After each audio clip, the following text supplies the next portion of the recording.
기도드립니다. 아멘. 아르티시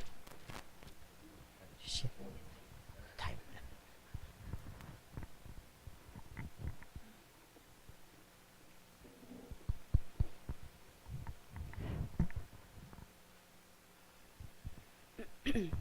네, 오늘은 영적 서밋의 우리 신앙생활, 우리 석현이 지혜 오늘 잘 들어야 돼요. 알겠죠? 장애를 축복으로 만들 수 있어요. 비밀이 있어요. 네. 한 시각장애인의 이제 쓴 책을 제가 봤는데 이분이 원래는 이제 그 눈을 볼 수 있었어요. 근데 중학생 때 한 50년대 후반이에요. 눈을 다친 거예요. 축구를 하는데 이제 골키퍼였대요. 근데 축구 공이 막 날라오는데 요거 내가 머리로 쳐낼 수 있겠다. 그래서 몸을 탁 던졌어. 근데 공이 머리가 아니라 눈에 와서 탁 부딪힌 거예요. 그래서 이제 엄청나게 이제 세게 부딪혀서 막 친구들이 다 야, 괜찮아 하는데 괜찮아. 근데 이제 자기는 집에 가서 이게 엄마한테 혼날까봐 걱정이 된 거예요. 그래서 이제 부딪힌 거를 이제 숨겼대요. 근데 그날부터 눈에 막 점 같은 게 막 나타나는 거예요. 그래서 이게 뭐지?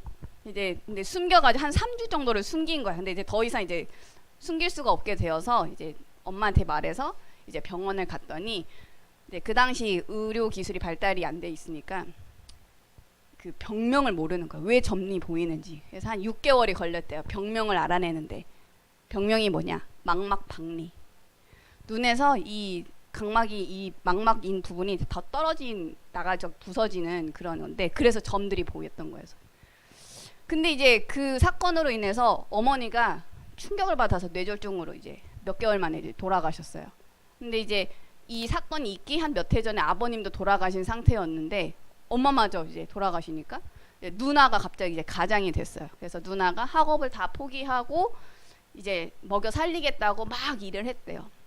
한 2년 동안 일을 했는데 어느 날 누나마저 세상을 떴어요. 그래서 이 친구가 하루아침에 실명을 해가지고 눈이 보이지 않아. 근데 어린 두 동생까지 이제 부양을 해야 되는 가장이 된 거예요. 소년 가장이 되었어요. 이분이 그래도 이제 부모님이랑 이제 신앙생활을 하고 있어서 막 계속 하나님께 기도했대요. 하나님 내 눈 고쳐주세요. 내 눈 제발 고쳐주세요. 계속 기도를 했는데 기도에 응답이 오죠. 눈이 계속 그냥 안 보이는 상태로 그냥 있는 거예요.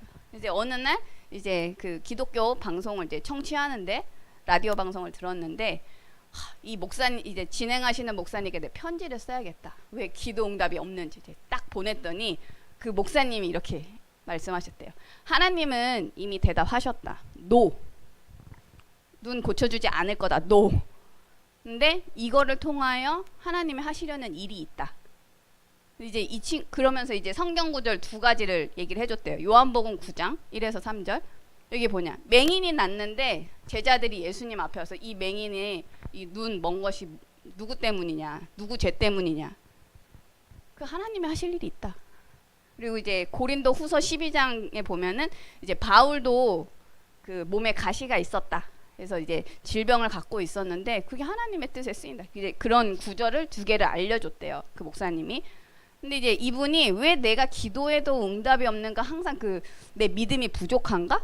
신앙 갈등이 있었는데 그 구절을 딱 듣는 순간 자, 끝났다고 얘기를 해요. 내 문제 이제 더 이상 문제 아니구나. 내가 해야 될 게 있구나. 그래서 이분이 장애를 극복해야 될 이유를 발견하고 나서는 내 눈 고쳐달라고 더 이상 기도하지 않았다라고 얘기를 합니다. 그래서 이제 그때부터 맹인학교에 들어가서 맹학교 들어가서 이제 재활을 한 거예요. 그래서 공부하고 점자도 배우고 하다 보니까 이제 스스로 할 수 있는 게 하나둘씩 생겨나니까 이제 꿈까지 내 꿈을 가져야겠다. 그래서 무슨 꿈이냐? 자기한테 이제 실명을 선고했던 의사 선생님이 그 이와하시 다케오라는 사람의 이야기를 좀 소개를 해줬대요. 일본의 그 시각장애인 이제 재활 선고자인데 나는 한국의 이와하시 다케오가 되겠다. 그래서 이제 꿈을 붙잡고 도전을 했습니다. 그래서 이분이 이제 공부 열심히 해서 연세대도 들어가서 차석으로 졸업을 하고 미국으로 넘어가서 이제 박사학위도 받고 우리나라의 최초 시각장애인 박사를 취득한 강영무 박사님인데 이분이 그 유엔에서 세계 장애인연회 위원까지 되고 옆에 보면 이제 부시랑 이렇게 사진도 찍고 그래서 거기서 한 백악관 여기서도 정책 차관보로 일을 하시고 그래서 굵직굵직한 일들을 좀 하셨던 분으로 유명합니다. 국내에서도 이제 그런 것들이 많이 회자가 되었는데 제가 이번 주에 저 그 책 내 눈에는 희망만 보였다. 눈 감은 사람이 고백한 거예요. 내 눈엔 희망만 보였다. 이분이 그 끝부분에 이런 얘기를 하셨어요. 지금껏 난 축복받은 삶을 살아왔다. 나의 장애는 저주가 아닌 하나님이 내게 주신 축복이었다. 지금 눈이 안 보이는 사람이 하는 고백이에요. 내 삶의 마지막까지 하나님 역사를 이루기 위해서 도구로 써주심을 감사드리고 그리고 이제 이 마지막 책, 이 책이 유고작이거든요. 이 책을 쓰게 해주신 하나님께 감사드린다. 이 고백을 하고 이제 돌아가셨다고 합니다. 제가 이제 이 책을 보고 또 이번 주간에 그 이제 사무엘 하 계속 보고 있는데 새벽 예배 때 그래서 다윗의 이야기가 쭉 나오는데 다윗이 평생 감사를 했구나. 이제 요게 보이더라고요.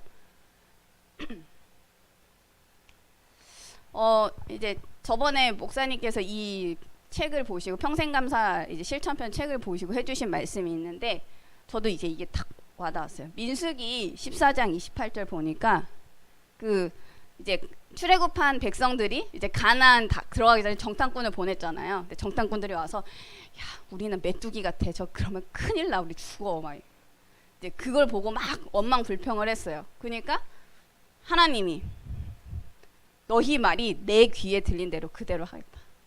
근데 그래서 도대체 뭐라고 했냐 해서 제가 위에 찾아보니까 민수기 14장 2절에 뭐라고 했냐면 우리가 애굽 땅에서 죽었거나 이 광야에서 죽었으면 좋았을 것을. 그래서 그대로 성취가 된 거예요. 그 백성들이 불평 불만 한 그대로 성취가 되었더라. 그래서 우리가 말조심을 해야 된다. 근데 반면에 그 최고의 감사 인생을 살았던 다윗을 보면은 그 사울 왕이 막 죽이려고 해요. 20대에서 30세 되기 그 사이에 그냥 막 계속 도망 다니고 숨어 다니고 막 그러는데 아니 사울이 왕이 장인이야. 장인이 사위를 죽이려고 막 하는데 그 쫓아다니면서 도망 다니면서도 그 다윗이 감사를 했더라. 그래서 그거를 시편에다가 쭉 기록을 했는데 그 중에 몇 구절 보시면은 여호와께 감사하라. 그리고 우리 대적에서 건지신 이에게 감사하라. 감사함으로 그분에 들어가. 그래서 이제 이게 그 편안하게 왕궁에 있을 때 한 기도가 아니라 도망다니면서 썼던 그 기도라고 하더라고요. 시편. 그래서 어떻게 감사할 수 있었을까? 나는 그게 잘 안 되던데. 그래서 이런 인생을 살아야겠구나. 그래서 이제 이 책에 보면은 감사에 대해서 이제 좀 재정의를 하고 있습니다. 하나님이 주신 믿음으로 삶을 해석하는 능력이고 또 새로운 눈으로 보는 방식이고 세계관이다. 그래서 우리가 어떤 눈으로 이 삶을 해석하느냐. 그래서 이거는 하루아침에 얻는 게 아니다. 습관이 필요하다. 습관을 얻어야 되는데 이 습관을 갖기 위해서는 훈련이 필요하다. 그래서 감사 훈련을 하라. 이런 얘기들 쭉 하고 있습니다. 근데 여기서 중요한 부분은 세계관이기 때문에 관점을 바꿔야 된다.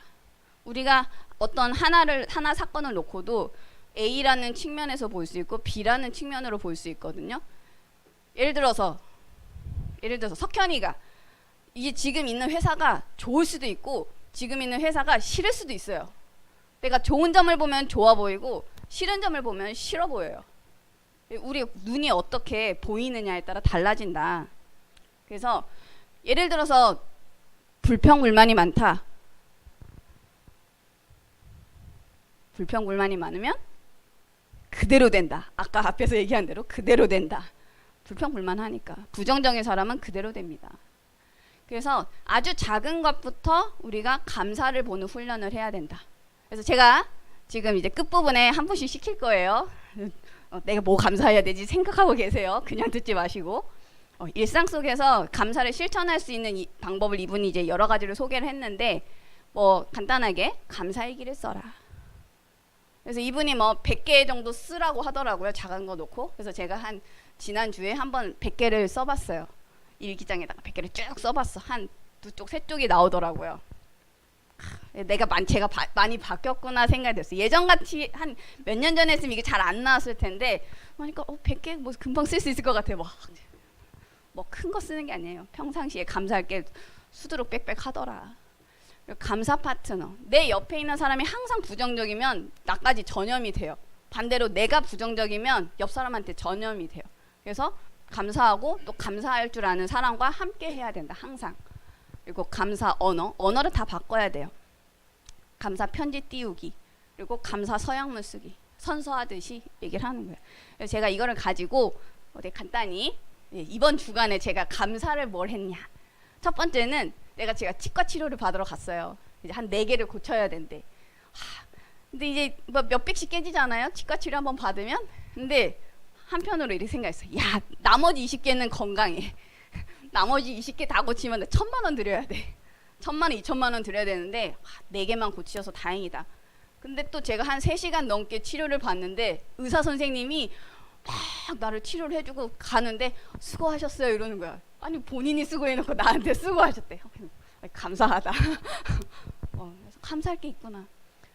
제가 이제 지난 주간에는 너무 피곤해서 몇 번 못 일어났어요. 목사님이 이제 전화해 주시고 사모님이 깨우시고 했는데 제가 이번 주에는 내가 스스로 일어나야겠다. 왜 요즘에 잘 못 들으니까 조금 더 일찍 맞춰놨어요. 그래서 이번 주간은 다 깼어요 스스로.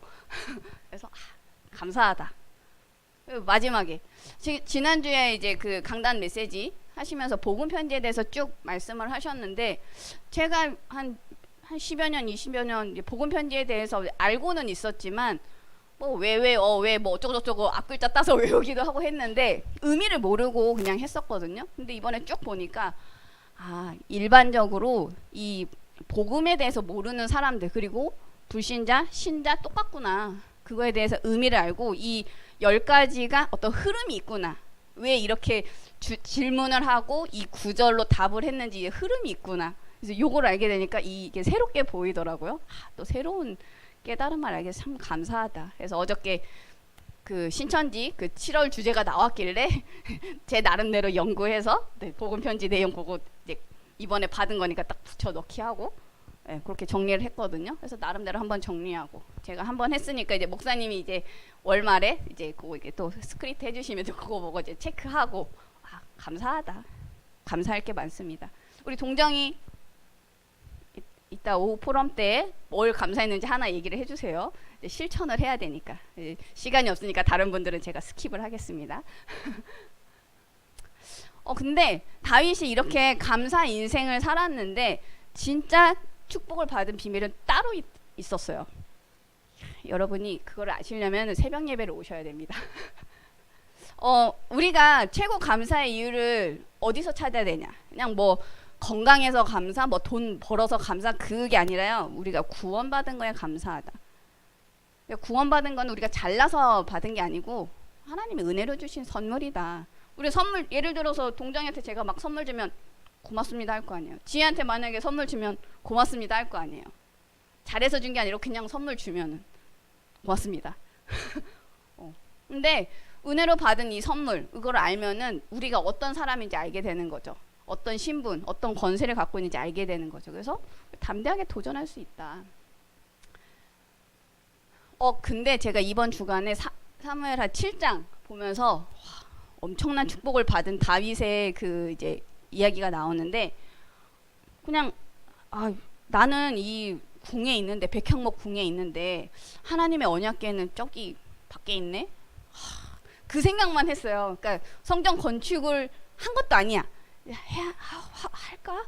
하고 싶은데 약간 이렇게 마음만 먹었는데 하나님이 그냥 막 축복을 막 쏟아부.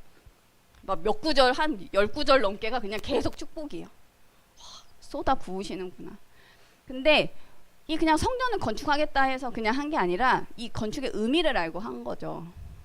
그 언약궤가 중요한 게 아니라 그 안에 있는 언약이 중요한 걸 알았기 때문에 이거를 후대에 계속 전달해야 될 어떤 그런 플랫폼이 필요하구나. 그게 성전. 그 알고 있었기 때문에 하나님이 축복을 쏟아 부으셨구나. 여러분 축복을 받는 비밀이 있습니다. 그래서 우리가 우리의 신앙생활이 어떤 종교생활, 뭐 율법, 뭐 경건 그게 중요한 게 아니라 하나님의 주권을 아는 그런 삶을 살아야 돼요. 그래서 우리 감사 인생이 돼야 되고 그냥 감사가 그냥 흘러 넘쳐야 돼. 그러면서 우리가 가야 될 어떤 전도 선교의 사명을 붙잡아야 된다. 그래서 우리의 신앙생활 한번 점검해 보시기 바랍니다. 그냥 교회 나오는 게 그 신앙생활 아니에요.